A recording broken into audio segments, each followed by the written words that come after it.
Welcome to another edition of MarketSense, where we break down key economic concepts and issues into simpler ways for you to understand and also make smart economic decisions.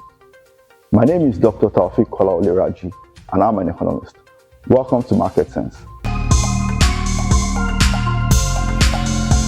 In today's episode of MarketSense, we're going to be asking a question and also going back into time.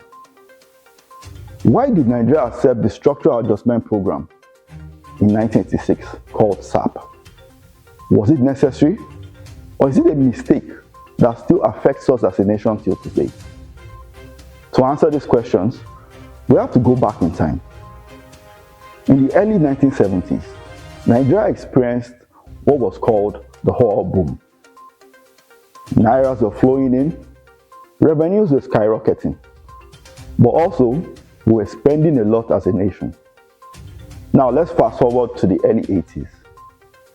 Oil prices crashed, revenues nosedived, imports ballooned, trade deficits were expanding. Nigeria's reserve went from 10 billion all the way down to 1 billion.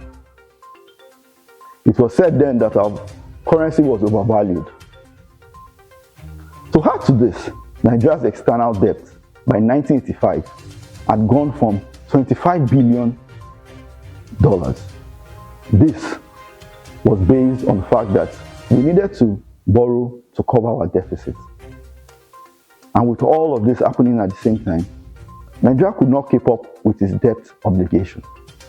So basically, the country was in an economic and debt crisis. To get us out of this crisis, the IMF came with a paper plan to help restructure Nigeria's economy, to help and also diversify it away from oil and importation. The package of the IMF looked like this: devalue the naira so that will promote exportation, reduce subsidy. Yes, you heard me, remove subsidy, something that we're still talking about in today's Nigeria. Reduce government spending, privatize state enterprise, liberalize trade, that means remove trade restrictions on imports, and financial liberalization, remove interest rate ceilings. All of these reforms were to help Nigeria increase its foreign direct investment and put Nigeria back on the path of growth. So what did Nigerians of those days think of all of this? Nigerians in the 80s were two-sided. Some believed that the IMF plan was not good for Nigeria, while some felt that it was necessary. But what did the government of the day do? The government of then decided to accept the IMF plan, but not probably to take the IMF loans, but all the reforms they accepted and implemented. So what were the consequences? Nigeria removed subsidy. Cost of living went up. Nigerians started feeling a lot of hardship. We did trade liberalization, and our local industries could not compete with the foreign ones.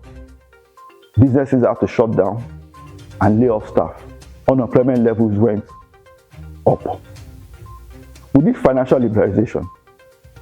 And what happened? Interest rates went up.